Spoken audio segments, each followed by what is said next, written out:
తాకట్లో ఉన్న బంగారాన్ని విడిపించి ఆ రోజున మార్కెట్ ధర కట్టి మిగిలిన డబ్బును మీకు అందిస్తుంది కొమ్మూరి గోల్డ్.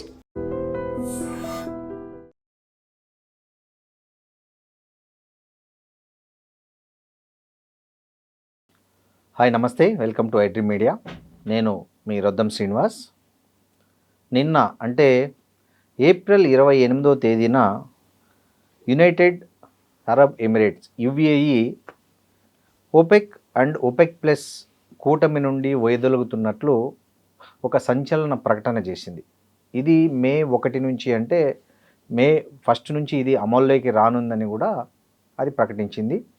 అసలు ఎందుకు UAE ఈ నిర్ణయం తీసుకుంది? అసలు UAE ఓపెక్ ప్లస్ల నుంచి వైదొలిగితే ప్రపంచానికి సంబంధించి జరిగే ఏంటి చేంజెస్? దీనికి సంబంధించి మనతో మాట్లాడడానికి రీసెర్చ్ అనలిస్టు ఆదిత్య కృష్ణ గారు ఉన్నారు. నమస్తే ఆదిత్య గారు. ఆదిత్య గారు, ఫస్ట్ ఓపెక్ అంటే ఏంది, ఓపెక్ ప్లస్ అంటే ఏంటి? సో ఓపెక్ అంటే సింపుల్గా చెప్పాలంటే organization of petroleum exporting countries. So బేసికల్గా పెట్రోలియం ఫోకస్ మీద ఉన్నది, న్యాచురల్ గ్యాస్ అవన్నీ కాదు. సో దీనికి పునాదులు కూడా 1960s అప్పుడు జరిగింది. అవును. అప్పుడు ఉద్దేశం ఏంటంటే మనకి వరల్డ్ వార్ II 1945 అట్లా అయిపోయిన తర్వాత యూఎస్లో కొన్ని ఆయిల్ కంపెనీస్ చాలా పీక్ లెవెల్లోకి వెళ్ళిపోయాయి. అట్లా 7 సిస్టర్స్ అంటారు ఆయిల్ కంపెనీస్. దాంట్లో కామన్గా మనకి BP, షెల్ అనేది యూరోపియన్ బ్రిటిష్ పెట్రోలియం షెల్ ఉంది. అట్లాగే మనకి యూఎస్లో ఎక్సాన్ మొబిల్ అని, షెవ్రాన్ అని, టోటాల్ అని, ఇట్లా మొత్తం కలిపి ఒక 7 కంపెనీస్. సో వాళ్ళు గ్లోబల్లీ డామినెంట్ ఒక డ్రాగన్స్ లాగా అయిపోయి మొత్తం ఆయిల్ ప్రైజెస్ అని కంట్రోల్ చేసేవాళ్ళు. అప్పుడు ఈ గల్ఫ్ కంట్రీస్ ఏం చేశారు, అప్పుడు గల్ఫ్లో సౌదీ అరేబియా, ఇరాక్ ఇట్లా కొంతమంది కలిసి వాళ్ళు ఏం చేశారంటే మనం కౌంటర్ చేయాలి, వెనిజువేలాను కూడా కలుపుకొని కౌంటర్ చేయాలని చెప్పి వాళ్ళు ఈ ఓపెక్ అనేది తయారు చేశారు. 1967లో UAE అప్పుడు దాంట్లో జాయిన్ అయింది. సో జాయిన్ అయ్యి వాళ్ళ ఉద్దేశం ఏంటి, ఆ వెస్టర్న్ కంపెనీస్ ఏంటి డిక్టేట్ చేయటం, మన కింద ఉన్న ఆయిల్ని వాళ్ళెవరు డిక్టేట్ చేయటం అని చెప్పి మనలో మనం డిక్టేట్ చేద్దాం, మనలో మనం కంట్రోల్ చేద్దాం. సో ఆ బేసిస్ మీద ఓపెక్ అనేది ఫామ్ అయింది. సరే, down the line through the years OPEC plus అనేది కూడా అయింది. ఓపెక్ ప్లస్ అంటే ఏంటంటే వాళ్ళ గ్లోబల్ మార్కెట్ షేర్ తగ్గిపోయి ఒకప్పుడు ఆల్మోస్ట్ 60% షేర్ ఉండేది ఓపెక్. దాంట్లో ఉండే 13 కంట్రీస్. చిన్నగా ఏమైందంటే ఆ షేర్ తగ్గిపోయేసరికి వాళ్ళు ఎక్స్పాండ్ అయ్యి ఓపెక్ ప్లస్ అని చెప్పి దాంట్లో రష్యాని, కజాకిస్తాన్ని, ఒమాన్ని, సుడాన్ని, అజర్బైజాన్ ఇట్లా ఇంకొన్ని కంట్రీస్ని కలిపారు. సో ఒపెక్ వాళ్ళు చేసేది ఏంటంటే మేజర్గా చాలా మటుకు సౌదీ డామినేటెడ్. సో వాళ్ళు ఏంటి ఇంటర్నల్గా మనం అందరం అగ్రీ అయ్యి ఎవరు ఎంత ఆయిల్ ప్రొడ్యూస్ చేయొచ్చు, ఎంత మార్కెట్లో దింపచ్చు అనేది వాళ్ళు డిసైడ్ చేస్తారు. దానివల్ల ఏమవుతుంది, న్యాచురల్గా ప్రైస్ అనేది కంట్రోల్ మేజర్గా ఓపెక్ అనేది చేస్తుంది. ఎందుకంటే ఇవాళకి కూడా 50% ప్లస్ గ్లోబల్ ఆయిల్ కంట్రోల్ ఉండేది ఓపెక్ దగ్గర. సో దీంట్లో మనకు తెలిసింది ఏంటంటే ఇప్పుడు సౌదీ ఒక లీడ్ ప్లేయర్గా daily 10 million barrels of oil, ఒక బ్యారెల్ ఆయిల్ అంటే దాదాపుగా 120 లీటర్లు. సో అట్లా 10 మిలియన్ బ్యారెల్స్ ఆఫ్ ఆయిల్, అది చాలా పెద్ద మొత్తం. కరెక్ట్. సో అది సౌదీ అది పర్ డే రిలీజ్ చేస్తుంది. UAE capacity 5 million barrels of oil అది పర్ డే ప్రొడ్యూస్ చేయగలదు, ఎక్స్పోర్ట్ చేయగలదు. కానీ ఒపెక్ లో సౌదీ వాళ్ళందరూ ఏం చెప్పారు, నువ్వు 5 మిలియన్ ఇవ్వడానికి వీల్లేదు, 3.5 దగ్గర ఆగిపో అని చెప్పి గత ఇన్ని సంవత్సరాలు కూడా UAEని అట్లా కంట్రోల్డ్ గా పెట్టారు. సో మనకి సౌదీ తర్వాత, ఇరాక్ తర్వాత ఉన్నది మేజర్గా UAEనే. Third I think 13 to 14% UAE ఇస్తుంది. సౌదీ కంప్లీట్ డామినేషన్ ఉంది, బట్ ఇన్ అవే UAEని కూడా అట్లా ప్రొటెక్ట్ చేసి ఉంచారు. సో అటువంటి ఈ అలయన్స్ లో, అటువంటి వెస్టర్న్ డామినెన్స్ ఆపేటటువంటి అలయన్స్ నుంచి ఇవాళ UAE బయటకు వచ్చేసింది. ఎందుకు అంటే ఆల్ ఆఫ్ సడన్ ఈ 6 దశాబ్దాల అనుబంధాన్ని UAE ఆల్ ఆఫ్ సడన్ ఎందుకు అది అంత డెసిషన్ తీసుకోవాల్సి వచ్చింది? ఎలాంటి ఇది లేకుండా ముందస్తు హెచ్చరికలు కానీ, లేకపోతే డిమాండ్లు కానీ, లేకపోతే మేము ఇలా చేస్తే ఉండదలుచుకోలేదనే ఎలాంటి ఉంటాయి కదా ముందస్తు సంకేతాలు అనేవి ఉంటాయి కొన్నిటి కదా, అట్లా ఎందుకు ఇది జరిగిందంటారు? సో దీంట్లో కొన్ని మీరు అన్నట్టు సంకేతాలు కొన్ని ఉన్నాయి. సంకేతాలు అయిన తర్వాత ఫైనల్ గా ట్రిగర్ ఒకటి ఫైనల్ ఉంటుంది. సో సంకేతాలు ఏంటంటే మనం గత కొన్ని సంవత్సరాలు చూస్తున్నది ఏంటంటే UAEకి సౌదీకి రిలేషన్స్ అంత బాగుండటం లేదు. సో ఫర్ ఎగ్జాంపుల్ ఇప్పుడు మనకి యెమెన్ ఉంది, సొమాలియా ఉంది, అట్లాగే సుడాన్ ఉంది. దీంట్లో సౌదీ ఏమంటుంది, అక్కడ ఉన్న గవర్నమెంట్ కంట్రోల్ అవ్వాలి ఉంటుంది. ఎందుకంటే దాని ఆయిల్ ట్రేడ్ కి, దాని ఎకానమీకి కరెంట్ గవర్నమెంట్స్ ఫేవరబుల్ గా ఉన్నాయి.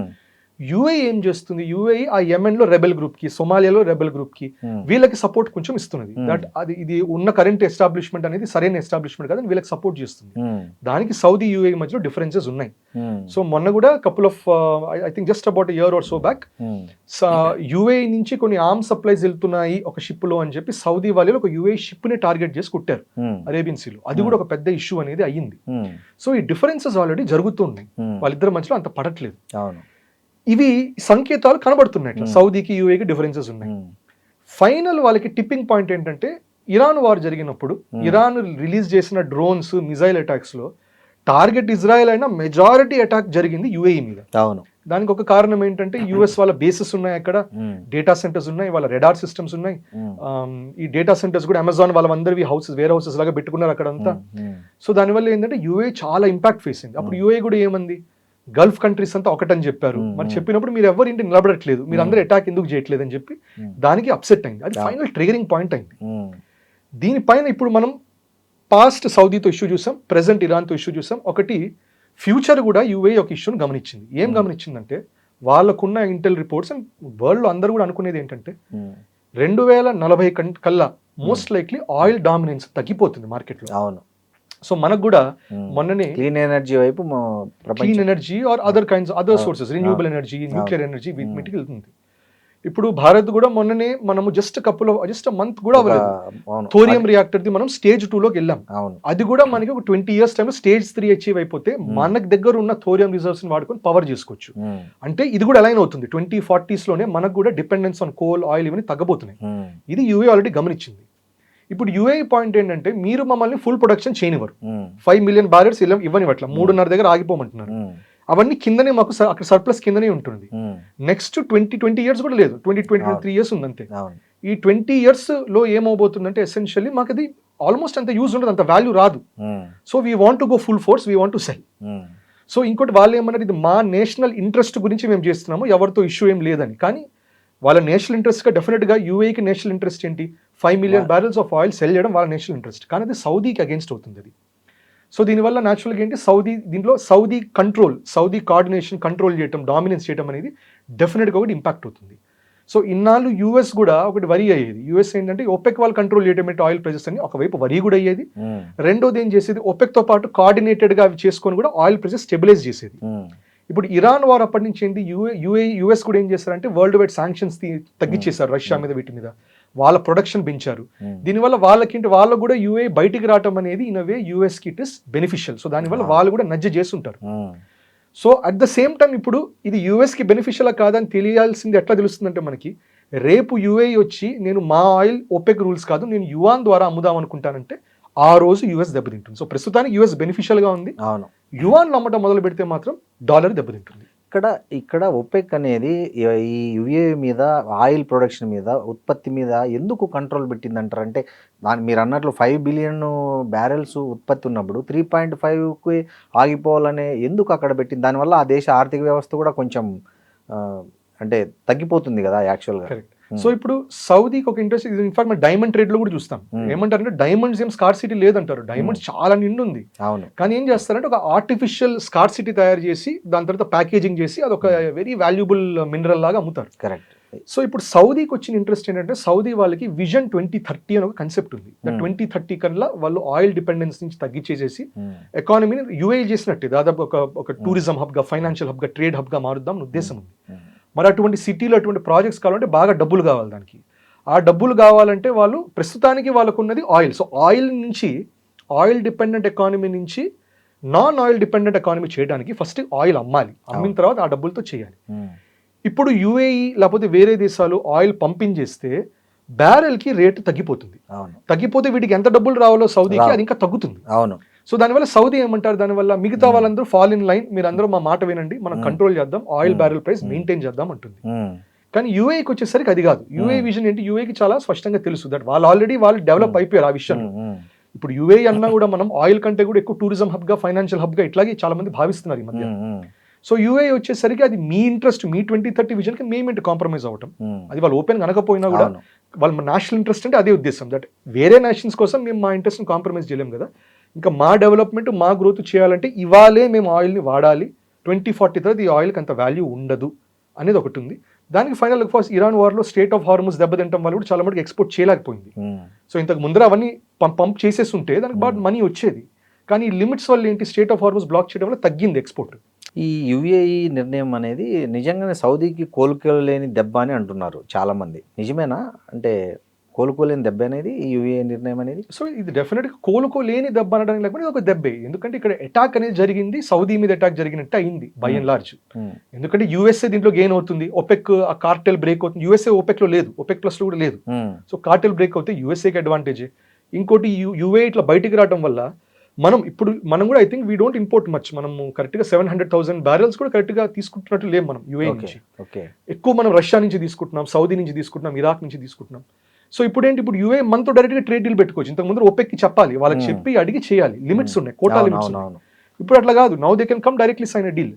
సో యుఏకి మంచిదే, మనకు కూడా ఏంటి, మనకి తక్కువ రేటుకు వస్తుంది టు సమ్ ఎక్స్టెంట్ అని ఆశిస్తున్నాం. కరెక్ట్, గుడ్ పాయింట్, అని ఆశిస్తున్నాం. చైనా కూడా అదే భావిస్తుంది. సో ఇక్కడ ఓవరాల్ ఈక్వేషన్ దెబ్బతినేది ఎవరు? సౌదీ. సో దానివల్ల సౌదీ ఏం చేస్తుంది, సౌదీకి మీరు చెప్పేది కరెక్టే. సౌదీ కూడా అంతిమంగా ధరలు తగ్గించాల్సి వస్తుంది. ఇప్పుడు రెండు ఆప్షన్స్ ఉన్నాయి, ధరలు తగ్గించాలి లేకపోతే ధరలు పెంచేటట్టు చేయాలి. సో ఇప్పుడు ఏ మోడ్ తీసుకెళ్తుందో చూడాలి. ఎందుకంటే ఇప్పుడు ఇంతకు ముందర మనం చూసాం, ఇక్కడ మనకి ఎయిర్టెల్, వోడాఫోన్, ఇవన్నీ హచ్ అనే వాళ్ళు. ఎయిర్టెల్ హచ్ లో పీకున్నప్పుడు ఒకేసారి టాటా డోకోమో, రిలయన్స్ జియో వీళ్ళందరూ వచ్చారు. వాళ్ళందరూ ఏం చేశారు, ఇక్కడ సిమ్ కార్డ్ కొనుక్కోవడానికి వీళ్ళు 50 రూపాయలు 100 రూపాయలు చెప్తే సిమ్ కార్డ్ ఫ్రీ అనేసారు. తర్వాత ఏమన్నారు, 1 పైసే పర్ సెకండ్ అన్నారు.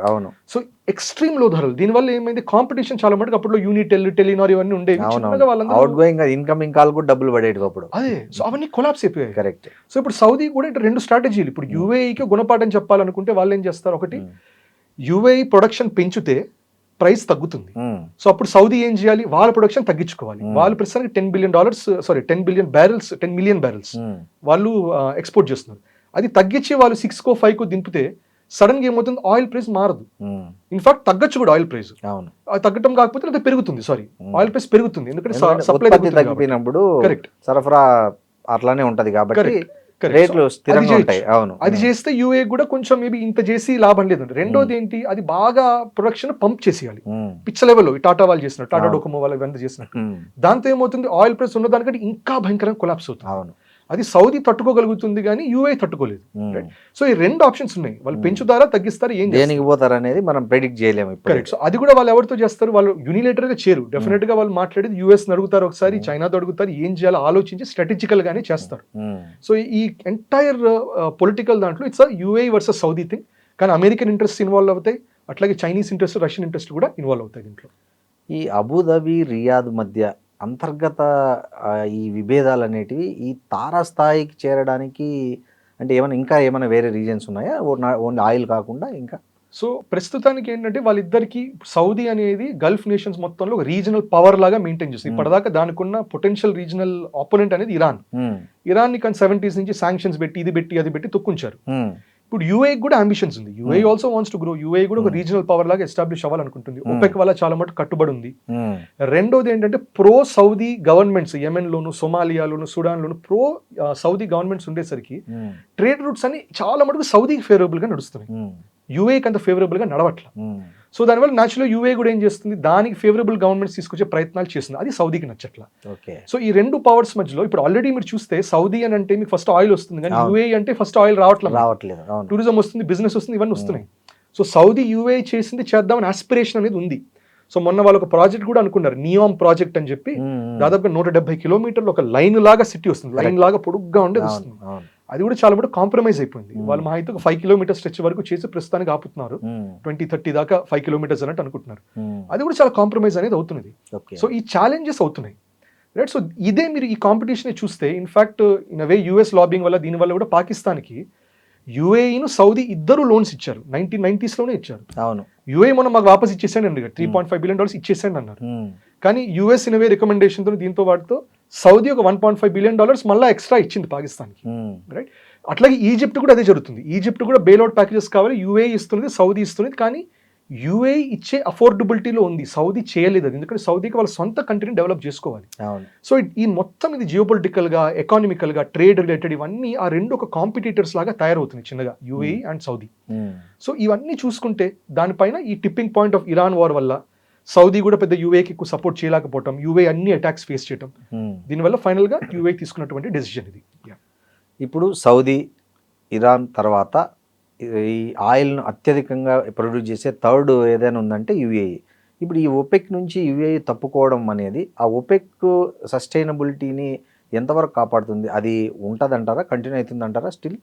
చాలా మటుకు ఛాలెంజ్ అవుతుంది, ఎందుకంటే ఇప్పుడు యూఏఈ 2026లో వెళ్ళినట్టు, అవును 2026 ఏప్రిల్ ఎండింగ్కి వెళ్తున్నట్టు, అవును 2019లో ఖతార్ ఆల్రెడీ ఎగ్జిట్ చేసేసింది. ఉమ్, దాని ముందర కొంచెం ఒపెక్లో ఫౌండింగ్ మెంబర్లో ఉన్న వాటిలో అంగోలా కూడా ఉంది, అంగోలా కూడా వెళ్ళిపోయింది. ఇందులో ఇండోనేషియా ఒపెక్ ప్లస్ లాగా వచ్చినట్టు ఇండోనేషియా కూడా వెళ్ళిపోయింది. ఉమ్, సో ఎసెన్షియల్లీ ఏంటంటే కొంతమంది దాని నుంచి ఆల్రెడీ డిసోసియేట్ అవుతున్నారు. ఉమ్, ఇప్పుడు యూఏ వెళ్ళడం అనేది it is definitely big blow, ఎందుకంటే అక్కడ ఉన్న రీజనల్ ఆ కోఆర్డినేషన్ ఒక జీసీసీ అంటాం, అవును ఆ గల్ఫ్ కంట్రీస్ అన్ని ఒక సింగిల్ బ్లాక్ లాగా చేస్తుంది అనుకుంటాం, కానీ అది ఇప్పుడు ఛాలెంజ్ అయిపోయింది. ఉమ్, అది ఛాలెంజ్ అవడం వల్ల న్యాచురల్గా కువైట్కైనా ఇరాక్ అయినా ఇప్పుడు వాళ్ళు ఆలోచిస్తారు యూఏ దాని పని చూసుకుంటే మరి మా పరిస్థితి అంటే we can also do our thing అనే ఉద్దేశం అనేది డెఫినెట్గా వాళ్ళకి వస్తుంది. ఓకే. సో సౌదీ ఇప్పుడు ఇన్నాళ్ళు ఏంటంటే ఒక కంట్రోల్ పెట్టుకున్నది, ఇప్పుడు థింక్ ఆఫ్ ఇట్ లైక్ ఎప్పుడైనా ఒక పొలిటీషియన్ కంట్రోల్ పెట్టుకుని ఒక రీజన్ మొత్తం కంట్రోల్ పెట్టుకుంటే దాంట్లో ఎవరైనా ఎదుర్కొని నేను ఈ మాట వినని వెళ్ళిపోతే, లేకపోతే తను వెళ్ళి నామినేషన్ ఇస్తే ఉమ్, మిగతా వాళ్ళలో కూడా డౌట్ వస్తుంది ఇతను నిజంగా డామినేషన్ ఉందా అని. ఉమ్, సో సౌదీ అది డెఫినెట్గా ఛాలెంజ్ అనేది అవుతుంది. సో క్వశ్చన్స్ ఇప్పుడు రైజ్ అవుతాయి, ఇది ఇంకా ఫర్దర్ యాంప్లిఫైడ్ చేయడానికి ఇవి చూడాలి. ఇప్పుడు యూఏఈ నిజంగా యువాన్లో అమ్మే అవకాశాలు ఉన్నాయి, ఎందుకంటే చాలా అన్కన్ఫర్మ్ రిపోర్ట్స్ వెళ్తున్నాయి that they are willing to sell in yuan అని. ఉమ్, అది జరిగితే ఓవరాల్ ఆయిల్ సిస్టమ్ అనేది మొత్తం మారిపోతుంది. సో ఈ రకరకాల మార్పుల్లో ఇంకా ఒపెక్ అనేది కూడా యాజ్ అ సింగిల్ ఎంటిటీ డెఫినెట్గా ఛాలెంజ్ అవబోతుంది. ఇప్పుడు ఆల్రెడీ హార్మోజ్ జలసంధి మనం మూసేశారు, ఆయిల్ రవాణా మీద చాలా ప్రభావం చూపింది. ఇలాంటి పరిస్థితుల్లో యుఏఈ తీసుకున్న ఈ నిర్ణయం అనేది ఈ ప్రాంతీయ భద్రతకు ఏమైనా సవాలుగా మారే అవకాశం ఉందంటారా? డెఫినెట్గా టు సమ్ ఎక్స్టెంట్, అంటే ప్రాంతీయ భద్రతకి ఉమ్, అవుతుందా అంటే ఒపెక్ నుంచి రావడం అంటే అది ఓపెన్లీ సేయింగ్ దట్ మా మధ్యలో కోఆర్డినేషన్ లేదు. సో మనకి ఇన్ వే మిలిటరీ వైజే మనకి లేనప్పుడు ఎకానమికల్ గా ఎట్లా ఉంటుంది, ఇది ఒక రకమైన ఇండికేషన్ అనేది వెళ్తుంది. ఉమ్, ఇన్ఫాక్ట్ ఒపెక్ బయటికి రావడం ముందరే ఆ స్టేట్ ఆఫ్ హార్మోజ్ మూసినప్పుడే నిజం చెప్పాలంటే సౌదీ అరేబియా అంత సఫర్, అంటే టు సమ్ ఎక్స్టెంట్ సఫర్ అయినా ఉమ్, సౌదీ అరేబియాకి దాని పైప్ లైన్ దానికి ఉంది, ఉమ్, పైప్ లైన్ పెట్టుకుని వాళ్ళు బయటికి నీట్గా లాక్కుంటున్నారు. ఉమ్, యూఏకి కూడా ఒకటి ఉంది, అబుదాబి దగ్గర హబ్షాన్ అనే ఏరియా నుంచి ఫుజైరా అని స్ట్రెయిట్ ఆఫ్ హార్మోజ్ ఇటు పక్కన వాళ్ళకి పైప్ లైన్ ఒకటి ఉంది. ఇన్నాళ్ళు అది ఫుల్ ఆన్ స్పీడ్ వెళ్ళలేదు కానీ బికాస్ ఆఫ్ ఒపెక్ లిమిటేషన్స్, ఇప్పుడు ఒపెక్ లిమిటేషన్స్ పోవడం వల్ల అది కంప్లీట్గా అది వాడుకుంటారు.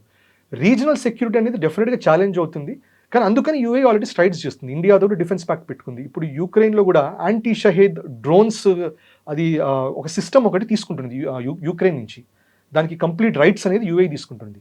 సో యూఏ కూడా బలపడుతుంది. ఇంతకు ముందర కంప్లీట్గా యూఎస్ డిపెండెంట్గా ఉండే యూఏ, సౌదీ కూడా చాలా మటుకు యూఎస్ డిపెండెంట్గా ఉండేది.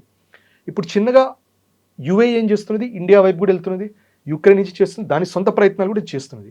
సో అక్కడ ఉన్నటువంటి రీజనల్ డైనమిక్స్ మిలిటరీగా సెక్యూరిటీ అండ్ డిఫెన్స్ వైజ్ కూడా మారబోతున్నది. దాంట్లో మనం కూడా ఒక కీ స్టేక్ హోల్డర్ అనేది అవుతాం, భారత్ కూడా అవుతుంది దాంట్లో. ఇప్పుడు ఆల్రెడీ మనకు యుఏఈకి మధ్య ఒక సెఫా అనే ఒక అగ్రిమెంట్ జరిగింది. అంటే ఈ యుఏఈ ఇలా తప్పుకోవడం అనేది భారత్కు మనం ఇంతకుముందు అనుకున్నట్లు ఆయిల్ మరింత చౌకగా కొనడానికి ఒక అవకాశం అయ్యే పరిస్థితి మనకు కనిపిస్తుంది దగ్గరలో. ఇప్పుడు అందరూ భయపడుతున్నారు, అంటే ఈ యుద్ధం వల్ల ఈ క్రూడ్ ఆయిల్ ధరలు ఇంకా మరింత పెరుగుతాయి, భారం పడుతుందనే క్రమంలో యుఏఈ ఇలా తప్పుకోవడం అనేది కొంత ఆశాజనకంగా కనిపిస్తుంది భారత్ లాంటి దేశాలకు ముఖ్యంగా. ఎందుకంటే ఇప్పుడు మనం డైరెక్ట్గా మీరు అన్నట్లు అక్కడి నుంచి మనకు కొంచెం తక్కువకు అది అమ్మగలిగింది అనుకో, మనం ఇక్కడ ప్రైజెస్ అనేటివి హైక్ కావు ఫ్యూచర్లో కూడా. సో మన దేశం స్ట్రాటజీ మన మధ్య ఈ సెఫా అగ్రిమెంట్ అనేది ఇంకా స్ట్రెంథన్ అవుతుందంటారా ఈ నిర్ణయం భారత్ యుఏఈ మధ్య? అంటే స్ట్రెంత్ ఆల్రెడీ అగ్రిమెంట్ ఆల్రెడీ చాలా మటుకు టర్మ్స్ అండ్ కండిషన్స్ ఫిక్స్డ్ ఉంటాయి. It's comprehensive economic partnership agreement, దాంట్లో చాలా మటుకు ఆల్రెడీ ఫిక్స్డ్ ఉంది. Defence related, medical related, pharma related, trade of food, ఇవన్నీ అగ్రికల్చర్ ట్రేడ్ ఇవన్నీ కూడా ఇన్వాల్వ్ అయ్యి ఉంటాయి. సో దాంట్లో ఇప్పుడు మనకి ఈ ఒపెక్ మూవ్ అనేది by and large support oil. So దాంట్లో ఈ అగ్రిమెంట్ అనేది స్ట్రెంథన్ అవడం అంటే ఇప్పుడు అగ్రిమెంట్ లో స్పెసిఫికల్ గా మనం ఆయిల్ రిలేటెడ్ అనుండకపోవచ్చు మన ఇన్నాళ్ళు, ఎందుకంటే ఒపెక్ లో లిమిటేషన్స్ ఉన్నాయని మనకు తెలుసు. అవును, ఇప్పుడు ఒక కొత్త అగ్రిమెంట్ అయ్యే అవకాశాలు అనేది ఉంటుంది డెఫినెట్గా, ఎందుకంటే now they have greater control. ఇంతకు ముందర ఏం చేయాలని ఒపెక్ ని అడిగి వచ్చి చెప్పాలి, అవును, ఇప్పుడు ఆ పరిస్థితి లేదు. కొత్త అగ్రిమెంట్ అనేది రాసుకోవచ్చు. సో ఆల్రెడీ రకరకాల మనకి ఫ్రీ ట్రేడ్ అగ్రిమెంట్స్ ఉన్నా, లేకపోతే ఎటువంటి ఇట్లాంటి ఎకనామిక్ పార్ట్నర్షిప్స్ ఉన్నా, న్యాచురల్గా ఇది కొంచెం అప్గ్రేడ్ అవ్వాలి. సో అందుకనే మనం రీసెంట్ ఇరాన్ వార్ జరుగుతున్నప్పుడు కూడా మనం చూసాం, హర్దీప్ సింగ్ పూరి జీ కూడా ఖతార్కి వెళ్ళి ఉన్నారు, అప్పుడు జయశంకర్ జీ కూడా యూఏకి అక్కడ వెళ్తూ ఉన్నారు, వెళ్ళి రకరకాల డిస్కషన్స్ జరుగుతున్నాయి. ఆ డిస్కషన్స్ ఇవన్నీ డెఫినెట్గా వచ్చి ఉంటాయి, ఇంకా చిన్నగా అవి ఫార్మలైజ్ కూడా అవుతాయి ముందు ముందు. ఇప్పుడు యుఏఈలో మన ఇండియన్ ఆయిల్ కంపెనీలు ఏవైతే బిగ్ కంపెనీ ఐఓసిఎల్ కానీ బీపీసీఎల్ కానీ పెద్ద పెద్ద ప్రాజెక్టులు చేస్తున్నాయి. సో ఈ ప్రాజెక్టులకు ఈ నిర్ణయం వల్ల ఏమైనా ప్లస్ ఉందా, మైనస్ అవుతుంది అంటారా? మేజర్ ఒకటి ఏంటంటే అబుదాబిలో ఆడ్నాక్ అని కంపెనీ ఉంటుంది, Abu Dhabi national oil company. So మనకి మీరు చెప్పిన ఐఓసిఎల్ వీటికి ఆడ్నాక్తో డైరెక్ట్ పార్ట్నర్షిప్స్, స్టేక్స్ కూడా ఉన్నట్టుంది. ఐ థింక్ 10% స్టేక్ కూడా ఉన్నట్టుంది దానికి. సో దీనివల్ల ఏంటంటే ఆయిల్ ప్రొడక్షన్ వాళ్ళు ఇప్పుడు 3.5 నుంచి 5 మిలియన్ బ్యారెల్స్ డే చేస్తే production per day, and 1 barrel అంటే మనం 5 మిలియన్ అంటే 50 లక్షల బ్యారెల్. అవును, దాంట్లో మనము ఎట్లా చూడాలి, ఒక బ్యారెల్ అంటే దాదాపుగా 160 లీటర్ల ఆయిల్, అవును. రైట్. సో ఆ ప్రొడక్షన్ పెంచడం వల్ల న్యాచురల్గా ఏమవుతుంది, వాల్యుయేషన్ కంపెనీకి పెరుగుతుంది. కానీ అఫ్ కోర్స్ సౌదీ మీద డిపెండ్ అవుతుంది, అది ఆయిల్ ఏం చేయబోతుంది, అది మార్కెట్ ప్రైస్ ఎట్లా ఆడుతుంది చూడాలి. సో దీంతో డెఫినెట్గా కొంచెం బెనిఫిట్ అనేది జరుగుతుంది. సో ఆ బెనిఫిట్ అనేది మనం ఒక విధంగా చూస్తాం. సో ఇన్ టర్మ్స్ ఆఫ్ మనం అక్కడ మేజర్గా మన కంపెనీస్ చేసేది అక్కడ ఆయిల్ ఎక్స్ప్లోరేషన్ చేస్తున్నాయి, అట్లాగే షిప్పింగ్ చేస్తున్నాయి ఆయిల్ని, అట్లాగే టు సమ్ ఎక్స్టెంట్ ఇంజనీరింగ్ చేస్తున్నాయి అక్కడ.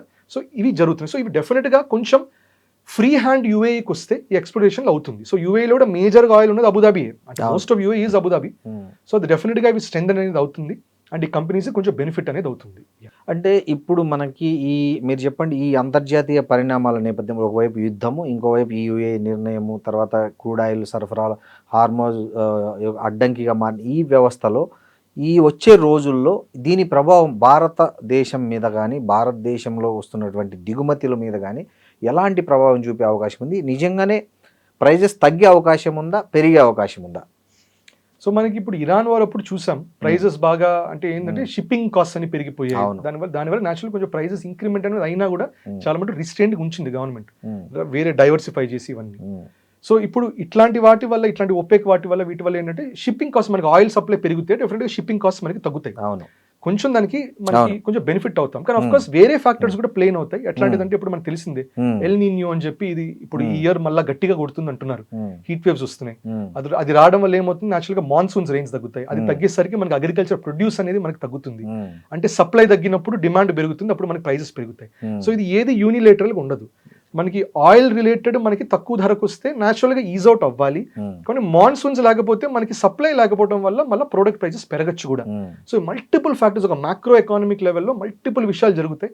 దానివల్ల మన ప్రెడిక్టబిలిటీ అనేది ఇమీడియట్గా చెప్పలేము. మళ్ళీ ఎల్ నిన్యోది ఈసారి ఏమంటారు 1983లో, అలాగే 1998, 2016, 2024 ఈ 4-5 సార్లు వచ్చింది, చాలా భయంకరంగా వచ్చింది, సివియర్ ఎల్ నిన్యో వచ్చింది.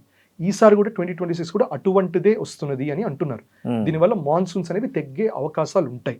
అలా అని చెప్పి తగ్గుతుందని గ్యారంటీ లేదు. మళ్ళీ 70-80% వర్షాలు తగ్గచ్చు, కానీ వేరే జియాలజికల్ విషయాలు, వేరే మెటియాలజికల్ రీజన్స్ వల్ల కూడా మార్పులు జరగచ్చు. సో ధరలు అనేది అందుకని ఈ ఒక్క దాని వల్ల మనం చెప్పడానికి ఉండదు. ఇంకోటి ఇక్కడ ఏమంటున్నారంటే యుఏఈ ఈ నిర్ణయం వెనక వేరే వ్యూహం ఉంది. ఎందుకంటే అది క్లీన్ ఎనర్జీ వైపు వెళ్తుంది. ఆ క్లీన్ ఎనర్జీ వైపు అది యుఏఈ వెళ్ళాలనుకుంటుంది. తర్వాత ప్రపంచం కూడా ఆ దిశగా వెళ్ళే అవకాశాలు ఉన్నందున వీలైనంత త్వరగా తమ దగ్గరున్న నిల్వలను అమ్మేసుకోవడానికే యుఏఈ తప్పుకుంది ఒపెక్ నుంచి అనేది కూడా ఒక ఆర్గ్యుమెంట్. సో ఇది మనం ఇందాక అనుకున్నట్టు 2040 డెడ్ లైన్ పెట్టుకుంది. 2040 తర్వాత రిపోర్ట్స్ చెప్పేది అదే. 2040 తర్వాత చాలా మంది కూడా వికసిత్ భారత్ 2047 ఉంది. అవును, దాని తర్వాత మనం కూడా చాలా మటుకు రెన్యూవబుల్ వైపు, మేజర్ రెన్యూవబుల్ కంటే కూడా థోరియం వైపు వెళ్ళిపోతాం మనం, ప్రొవైడెడ్ ఎవరు వేరే ఇంటెలిజెన్స్ ఏజెన్సీలు వచ్చేదో ఒకటి చేయటం, ఎన్జిఓల ద్వారా ప్రొటెస్ట్ చేయటం, ఇవన్నీ కాకపోతే న్యూక్లియర్ ఎనర్జీ సర్ప్లస్కి వెళ్తాం. ఇప్పుడు ఫ్రాన్స్ కూడా ఆల్రెడీ 70% వాళ్ళు న్యూక్లియర్ ఎనర్జీ మీద నడుస్తున్నారు. మనం 1% ఉన్నాం న్యూక్లియర్ ఎనర్జీ మీద. మనం మేజర్ ఎనర్జీ సోర్స్ అంతా కోల్ మీద నడుస్తున్నది. నెక్స్ట్ 15-20 ఇయర్స్లో న్యాచురల్గా వెహికల్స్ కూడా ఏంటి చిన్నగా we will move towards EV related vehicles. అట్లాగే బుల్లెట్ ట్రైన్స్ ఇవన్నీ వచ్చినప్పుడు కూడా బుల్లెట్ ట్రైన్స్ మనకి మేజర్గా ఎలక్ట్రిక్ సప్లై మీద, లేకపోతే మ్యాగ్లెవ్ టెక్నాలజీ ఇట్లాంటివి వస్తాయి. కానీ అవి ప్రెడామినెంట్లీ కోల్ మీద, ఆయిల్ మీద ఉంటాయి అన్నట్టు గ్యారంటీ ఏమి లేవు అప్పుడు బుల్లెట్ ట్రైన్స్ అవన్నీ వచ్చిన తర్వాత. సో ఇవన్నీ నెక్స్ట్ 15-20 ఇయర్స్ జరిగిపోతుంది గ్లోబల్గా. యూఏ కూడా వాళ్ళ ప్లాన్ ఏంటంటే 2050 కల్లా వాళ్ళు 50%, ఆల్మోస్ట్ 44-45% వాళ్ళ ఎనర్జీ మొత్తం వాళ్ళు రెన్యూబుల్ ద్వారా, and they want to bring down oil and gas మీద డిపెండెన్స్ వాళ్ళు కూడా they want to bring it down to 13-15% అంతే. మేజర్గా న్యూక్లియర్ రెన్యూవల్ మీద నడిపే ప్రయత్నంలో ఉన్నారు. భారత్ కూడా చూస్తే ఇవాళ మనకున్న ఎలక్ట్రిసిటీ గ్రిడ్ మొత్తం దాదాపుగా 50% మనకి రెన్యూబుల్ మీదనే, 47% కోల్ మీద ఉంటే మనకి మిగతాది మెజారిటీ మనం సోలార్, హైడ్రోను, స్మాల్ అమౌంట్ ఆఫ్ న్యూక్లియర్, వీటి బేసిస్ మీద నడుపుతున్నాం. సో అట్లాగే ఇది ఈ ట్రెండ్ ఉంది. సో డెఫినెట్గా యూఏఈ నోస్ 20 years టైంలో ఎంత సెల్ చేయగలవో చెయ్యి. అది సెల్ చేయాలంటే ఒపెక్ అనేది అయితే నీకు అడ్డుపడుతుంది. సో ఒపెక్ నుంచి బయటకు వస్తే అది సెల్ చేసే కేపబిలిటీ అనేది వస్తుంది. ఇంకోటి అండి, ఈ యుద్ధం ఎటువైపు వెళ్తుంది అసలు? ఈ ప్రస్తుతము ఇరాన్ అమెరికా మధ్య యుద్ధం ఏ స్టేజ్లో ఉందనుకోవాలి? అసలు ఏం అర్థం కావట్లేదు. ఓ రోజు ఒక్కొక్క ప్రకటన వస్తుంది, ఇరాన్ వైపు నుంచి ఒకటి వస్తుంది, మన ట్రంప్ గారు ఒకటి చెప్తున్నారు. దీన్ని ఇప్పుడు ఈ ప్రస్తుత స్టేజ్ చెప్పమంటే ఏం చెప్తారు మీరు అక్కడ పరిస్థితులు? డెఫినెట్గా ఏం చెప్పొచ్చు అంటే ఎవరికి యుద్ధం వద్దు. మేబీ ఇజ్రాయెల్ ఒకటి కొంచెం రిజిడ్గా ఉంది, ఇంకా రిజిమ్ చేంజ్ అయితే రావాల్సిందే అని, రైట్?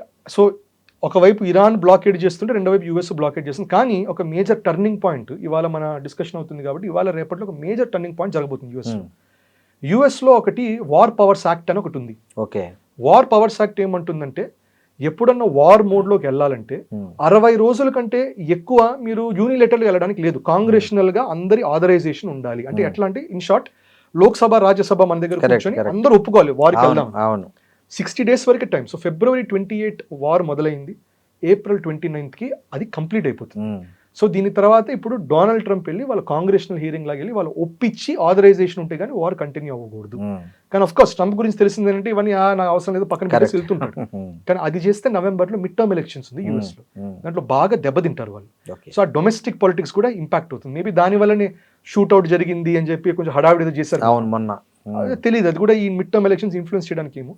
సో 29th నుంచి నెక్స్ట్ వాళ్ళు ఏమైనా చేయాలంటే US లో అందరూ డెఫినెట్ గా ఒప్పుకోవాలి. దానికి ఆల్రెడీ విమర్శలు వస్తున్నాయి దట్ ఇప్పుడు వెళ్ళి మీరు స్ట్రేట్ ఆఫ్ హార్మోజ్ ఓపెన్ చేస్తామంటున్నారు, యుద్ధం ముందర తెరిచే ఉంది కదా, మీరు వెళ్ళి మూవించి లేని ప్రాబ్లం పట్టుకొచ్చారని ఆల్రెడీ అపోజిషన్ డెమోక్రాట్స్ వాళ్ళందరూ ఆల్రెడీ అంటున్నారు. సో అదొకటి మేజర్ స్టీరింగ్ ఫ్యాక్టర్ అవుతుంది. ఇంకోటి ఇరాన్ది కూడా, ఇరాన్కి చైనాకి బ్లాక్ అయింది, చైనా ప్రెషర్ పెడుతుందని భావించారు.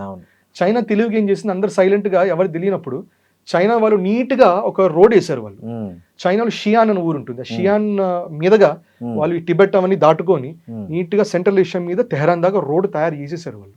రైట్, సో వాళ్ళు ఇప్పుడు సీలోనే వెళ్ళాలని రూల్ ఏం లేదు. అఫ్కోర్స్ వాళ్ళకి లాజిస్టికల్ గా సీ కొంచెం బెటర్ అవుతుంది, but there is already road also.